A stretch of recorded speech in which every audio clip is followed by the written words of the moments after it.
नमस्कार, आप देख रहे हैं जनता जागरण और मैं हूं आपके साथ प्रिंस कुमार। अभी मैं बीजेपी कार्यालय में मौजूद हूं और कल देश के प्रधानमंत्री नरेंद्र मोदी बिहार दौरे पे आने वाले हैं। कल वो बिहार के जमुई लोकसभा क्षेत्र का पहला दौरा करेंगे और उसमें क्या कुछ होने वाला है, क्या कुछ नहीं होने वाला है, उस पे बात करने के लिए बीजेपी के प्रवक्ता सुमित शशांक जी हमारे साथ हैं। सुमित जी, बहुत बहुत स्वागत है। धन्यवाद। सुमित जी, सवाल ये होगा कि प्रधानमंत्री मोदी के आने से कितना प्रभावित आप बिहार के लोगों को कर पाएंगे? देखिए, बिहार के लोग जी कहीं ना कहीं आज देश की यशस्वी प्रधानमंत्री जी को अपना नेता मानते हैं और बिहार के ही नहीं संपूर्ण भारतवर्ष के लोग आदरणीय प्रधानमंत्री जी को अपना नेता मानते हैं और संपूर्ण विश्व के लोग कहीं ना कहीं उनमें अपना प्रणेता देखते हैं। और ये ऐसे ही नहीं है, इसके लिए बहुत ही त्याग और बहुत ही जो तपस्या की प्रतिमूर्ति के रूप में आदरणीय प्रधानमंत्री नरेंद्र मोदी जी ने स्वयं को स्थापित किया, ये भी देखने की बात है। बहुआयामी विकास और राष्ट्र की जो परंपरागत और राष्ट्र की जो विविधता है उसको बनाए और बचाए रखने के लिए लगातार आदरणीय प्रधानमंत्री नरेंद्र मोदी जी ने कार्य किए हैं और बिहार की पवित्र भूमि पर उनका आगमन हो रहा है। संपूर्ण बिहार के लोग हर्षोल्लासित हैं। आदरणीय प्रधानमंत्री नरेंद्र मोदी जी ने कोरोना काल में बिहार के लिए अभूतपूर्व कार्य किया। आदरणीय प्रधानमंत्री नरेंद्र मोदी जी ने देश की जनता के लिए, दलित आदिवासी क्षेत्रों के लिए लगातार कार्य किए। तो इसको देखते हुए मुझे लगता है कि 40 की 40 लोकसभा सीटें जो वो भारतीय जनता पार्टी के खाते में आने वाली हैं और ये जो विशाल बहुमत जो है वो सेवा के लिए आएगी, सत्ता के लिए नहीं।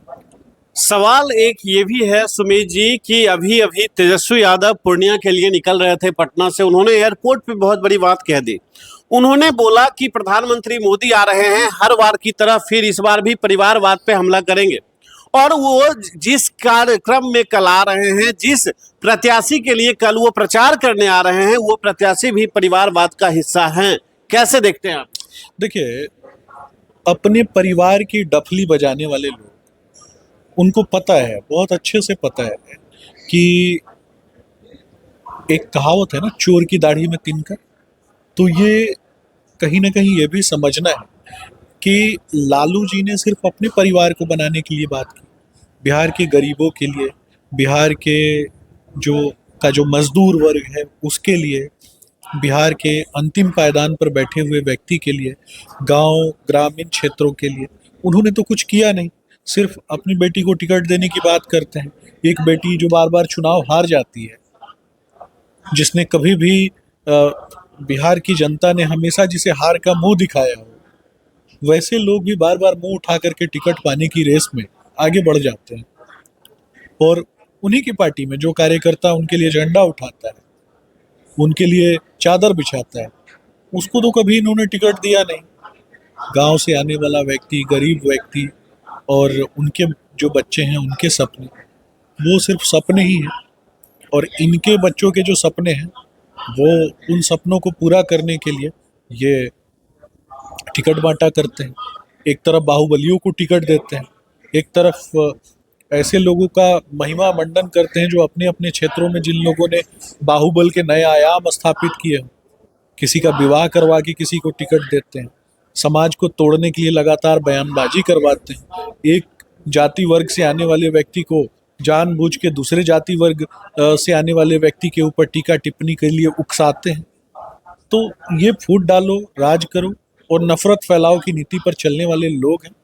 तेजस्वी दी कुछ दिन पहले दिल्ली में जब भ्रष्टाचारियों की मंडली बैठी थी, तो कौन सबसे बड़ा भ्रष्टाचारी, कौन सबसे बड़ा परिवारवादी, इसी बात की तो होड़ लगी थी। इन लोगों ने इसी बात की होड़ लगा करके वहां पे मंडली बैठक की थी। तो एक से बढ़कर एक असामाजिक तत्व, एक से बढ़कर एक देश को लूटने वाले लुटेरों की मंडली दिल्ली में इन लोगों ने बैठक की, अपने अपने परिवार के लोगों को बचाने की बात की। लेकिन कभी देश के लिए कभी इन्होंने बात की क्या? बिहार के जो बच्चे दूसरे राज्यों में जाते हैं और उनके साथ स्टाइलिन जैसे लोग उनके ऊपर टीका टिप्पणी करते हैं, और ये ठाकरे परिवार के लोग जब उनके ऊपर गलत तरीके से अपमानित करने वाला बयानबाजी करते हैं, तो उनके खिलाफ तो कभी इन्होंने कार्य नहीं किया ना। उनके खिलाफ तो मुंह से बोलती नहीं निकलती है, लेकिन यहाँ बैठ के हीरो बनते हैं। लेकिन सुमित जी, जब आपने बिहार के पलायन पे बात चर्चा कर ही दी तो मैं उसी पे आता हूँ। पिछले 18 वर्षों से सरकार आपकी ही है बिहार में। क्या किया आप बिहार के नौजवानों के लिए? आज भी बिहार एक मजदूरों का राज्य बनकर रह जा रहा है। क्यों मजदूरों का पलायन हो रहा है? और बाहर अगर कोई बिहारी जाता है, अगर कहता है कि हम बिहारी हैं, तो लोग उसे कुछ अलग अंदाज में ट्रीट करते हैं, अलग अंदाज में देखते हैं। आखिर कब तक बिहारी होने का दर्द लोगों को मिलता रहेगा इस तरह? देखिए, पीढ़ियों, जो बिहार की जो पीढ़ियां हैं ना, उन पीढ़ियों के रीढ़ की हड्डी को तोड़ने का अगर किसी ने काम किया तो आरजेडी प्रायोजित गुंडा तंत्र ने किया, ये भी समझना है। आज जो बच्चे सड़कों पर घूम रहे हैं, जो नौकरी के अभाव में घूम रहे हैं, उनके पिता का भी भविष्य किसी ने खराब किया तो लालू जी ने किया। जंगल राज की पृष्ठभूमि देखिए, लोग अपने घरों पर प्लास्टर लगाने से डरते थे कि उनका अपहरण ना हो जाए, घरों पे कब्जा ना हो जाए। भू माफिया, बालू माफिया, शराब माफिया, ये तीनों किस प्रकार से प्रश्रय पाया करते थे। और आज भी राजद प्रायोजित गुंडा तंत्र जैसे ही सत्ता में आता है तो ये फलीभूत हो जाते हैं। इनकी जड़ें जो है ना, इनको जैसे पार्थेनियम घास समझते हैं ना, वैसे ही ये पार्थेनियम घास की तरह अपराध की जड़ें जो है ना, वो कहीं ना कहीं राजद से जुड़ी हुई, ये भी समझना है। इन लोगों ने शिक्षा का नाम सुन के, सबसे पहले बिदक किसको होती है? शिक्षा का नाम सुनते ही सबसे ज्यादा लालू जी बिदक जाते हैं। तो ये कहीं ना कहीं इस बात को समझना है कि इनका एक ऐसा तंत्र है जो सिर्फ गुंडा तंत्र को फलीभूत करता है, गुंडों को आगे बढ़ाने की बात होती है। बिहारियों की बात आपने पूछा कि 18 साल से हमारी सरकार थी। मैं आपको बताऊंगा, इस बात को समझना है कि बिहार की जड़ों को एकदम से सुखाने का काम किसी ने किया था तो लालू जी ने किया। भारतीय जनता पार्टी की जब सरकार बनती है, एनडीए की जब सरकार बनती है, प्राथमिक, द्वितीयक, तृतीयक, इन तीनों सेक्टर्स के लिए, प्राइमरी, सेकेंडरी, टर्शियरी, तीनों सेक्टर्स के लिए लगातार भारतीय जनता पार्टी ने कार्य किया।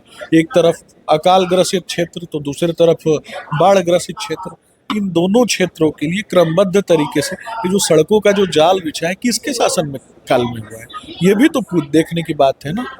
ये बिजली व्यवस्था लालटेन युग से, और बिजली 24 घंटे आज बिहार में बिजली रहती है, ये किसके शासनकाल में हुआ है? आज अगर कोई बच्चा अगर अपने घर में पढ़ाई करता है और वो बिजली का अभाव उसको नहीं होता है, तो इसके लिए जिम्मेदार कौन है?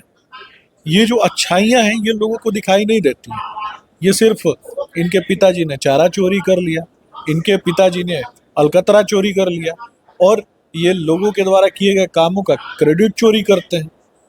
उदयनिधि स्टालिन के साथ जब ये गलबहियां करते हैं तो उनको बताना चाहिए ना, बिहार में सनातन धर्म को मानने वाले जो लोग हैं उनको बताना चाहिए ना, जिस सनातन को मिटाने की बात करते हो और जरूरत पड़ने पर उसी मंदिर में जाके शरणागत हो जाते हो।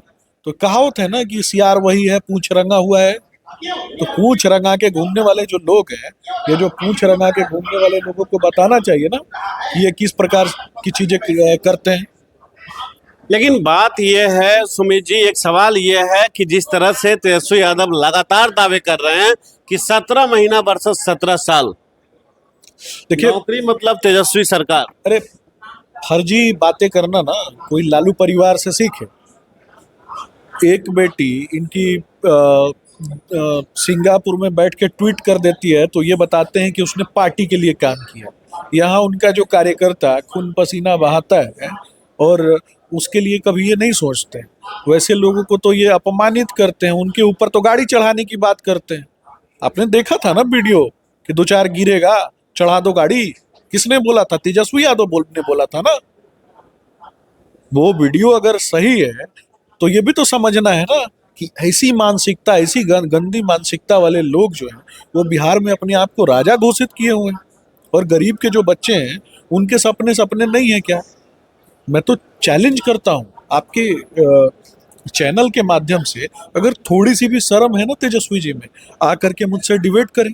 मैं भारतीय जनता पार्टी का प्रवक्ता हूं, मुझसे डिबेट करें, विकास के मुद्दों पर डिबेट करें। योजनाओं पर डिबेट करें। उनकी सरकार रही, वो उप मुख्यमंत्री रहे, उप मुख्यमंत्री रहने के दौरान वो अपने मंत्रालय की 2-4 योजनाओं को लेकर के आए। उन योजनाओं के अंतर्गत उन्होंने क्या कार्य किया, मैं उन योजनाओं पर उनसे चर्चा करना चाहता हूँ।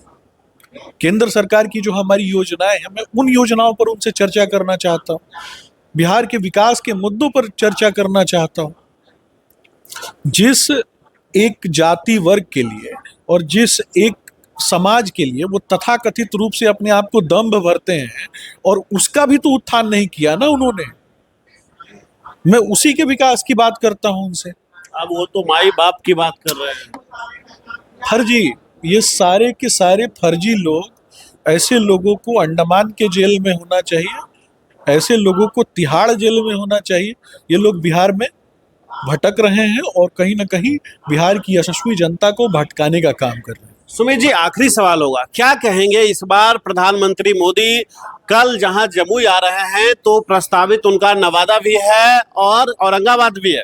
औरंगाबाद तो वो आ चुके हैं, गया भी, लेकिन देखा जाए अमित शाह भी बिहार आने वाले हैं। क्या पूरी दमखम लगाने के बाद बिहार की कितने सीटों पर आप लोग जीत रहे हैं? देखिए, निश्चित रूप से बिहार की 40 की 40 लोकसभा कंस्टिट्यूएंसी जो वो उस पे भारतीय जनता पार्टी विजय प्राप्त करेगी, और ये विजय जो है वो बिहार की यशस्वी जनता का आशीर्वाद होगा।